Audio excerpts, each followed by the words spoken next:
Hey there, booktubers and all you other YouTubers. Thank you for tuning into my channel, Michael Romeo Talks Books. Thank you for taking time out of your busy day to spend your time with me. It's much appreciated. I'm continuing a series I started a couple of weeks ago, where I take the 20th century by decade and reveal the top-selling book according to Publishers Weekly for every year of the decade. And I've done the 60s so far. I've done the 70s. Today I'm doing the 80s. My next one next week will be the 90s. And then I'm going to cycle back to the beginning of the century and do 1901 to 1900 to 1909. There we go. 1900 to 1909, then the 10s, then the 20s, 30s, 40s, 50s. And then we'll have the whole century done.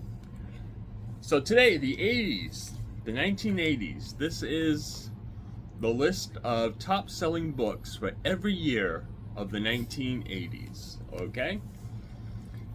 In 1980, the best-selling book is one of my favorites. It's The Covenant by James A. Michener. Wonderful book. Absolutely wonderful book. It was the best-selling book of 1980. Novel, anyways. These are all novels. I'm doing novels, I should say. I should be clear on that. I'm doing novels. And The Covenant, I've talked about Michener before, about how his main characters are usually a place or a culture. And the cast of characters are support for the telling of the story about the place or the culture, and culture in some cases. And in the case of The Covenant, the topic of interest is South Africa. And wonderful book, takes it from the nomadic tribes to the end of apartheid. And it is a riveting novel. It's super thick, but very much a page-turner. Then in 1981, the best-selling novel was Noble House by James Clavell, another spectacular novel. This is one that I've read twice, and I still have it earmarked to read again at some point. It again is a very thick novel. This one's over 1,000 pages long, and it's part of James Clavell's Asian saga, where we got books like Shogun and Taipan and King Rat.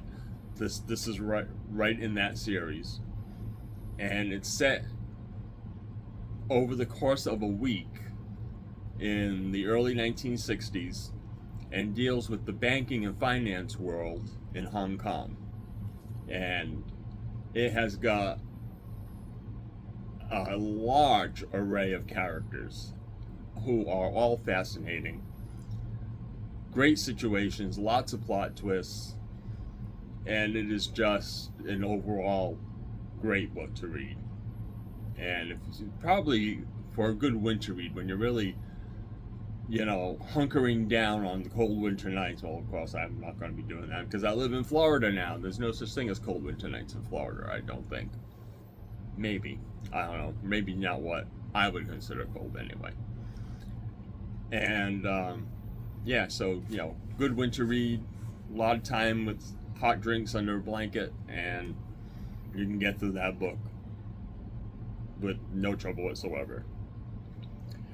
Then 1982 was a bit of a surprise for me. I really had no idea that the best-selling book of 1982 would be E.T. the Extraterrestrial by William Kotzwinkle. Okay. I guess the 80s have something to answer for. I think there were probably lots of books in 1982 that were probably better than E.T. But I guess maybe people were buying it for their kids because it was such a hit movie. In 1983, following on the heels of E.T., we have The Return of the Jedi by James Caan. another movie tie-in, and that one surprised me as well. The rest of these did not surprise me at all. 1984 is actually a book that I DNF'd because I just couldn't get into it. It was a fantasy novel, and I just don't do fantasy well. I just don't connect with it for some reason. But it was The Talisman by Stephen King and Peter Straub, and just couldn't get into it. I tried it a couple of times, and just there was nothing there that was grabbing me. But it was the best-selling novel in 1984. 1985, we have The Mammoth Hunters by Jean M. I think her name is pronounced Auel, A-U-E-L. And this is the third book in her series that started with Clan of the Cave Bear. I tried reading Clan of the Cave Bear a couple of times and DNF that one as well. The 80s seemed to be a DNF year, a decade for me. So I never got up to the Mammoth Hunters because I just didn't find the first book of the series interesting at all. But there are a lot of people out there that love them. In 1986, It by Stephen King. Another one I DNF'd, and I've tried it 3 or 4 times. I've tried to read it. And then when the movie came out, I'm talking about the 2-part theatrical release that came out recently. I've never seen the TV miniseries that was done. But the 2-part theatrical release from a few years back put me to sleep, like the book did. Yeah, it was another DNF. 1987 is a book I haven't tried reading yet, but it is on my to-read list. It's The Tommyknockers, also by Stephen King. So that's 3 Stephen Kings so far in this particular decade. Tommyknockers,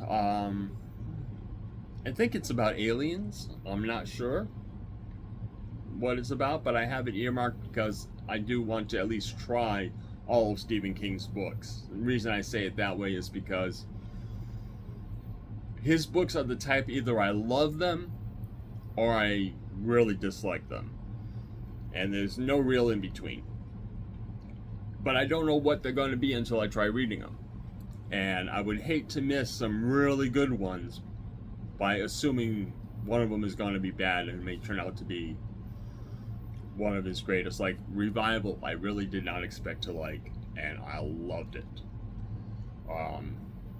But the Tommyknockers I haven't tried yet. Then in 1988, we move from Stephen King to Tom Clancy with The Cardinal of the Kremlin, which was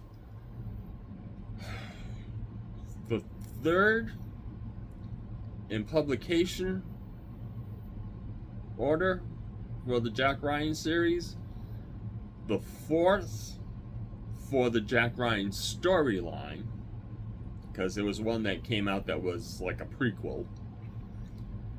And then there's something called the Jack Ryan universe, and it's book number 6 in that. So I'm not sure what compiles the Jack Ryan universe. I haven't followed it that closely. But The Cardinal of the Kremlin was a good book. Not as good as the 2 that preceded it, which were Hunt for Red October and Red Storm Rising. Oh, that wasn't a Jack Ryan, though. The Red Storm Rising was a standalone book. It was a very good book. Patriot Games was one that came out. That was Jack Ryan. That's the prequel. Anyway, this is Cardinal of the Kremlin. It's good.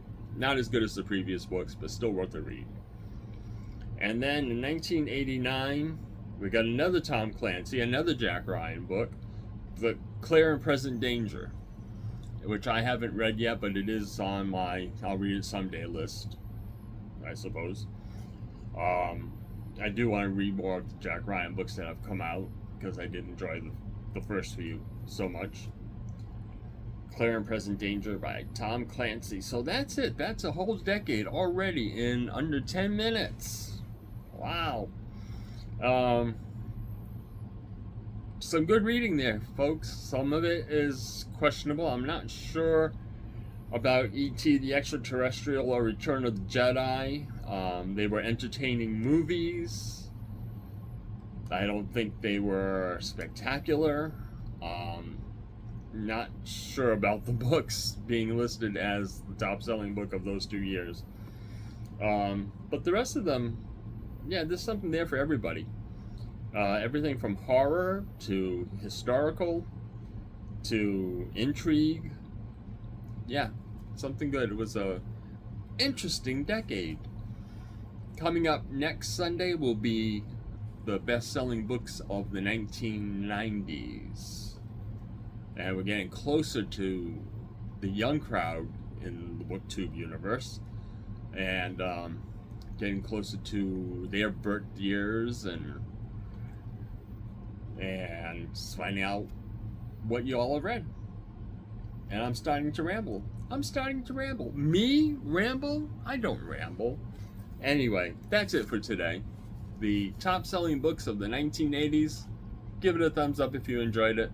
Let me know in the comments what you think about these books. What are your favorite books from the 80s? Did they make the list? If not, should they have? And as always, if you haven't subscribed yet, please do. Please subscribe, because it costs nothing and you get notifications whenever I put up new content. And I aim to put up new content very regularly. Guess that's it for now. I've enjoyed this. Again, let me know what you think in the comments. We'll talk to you later. Bye.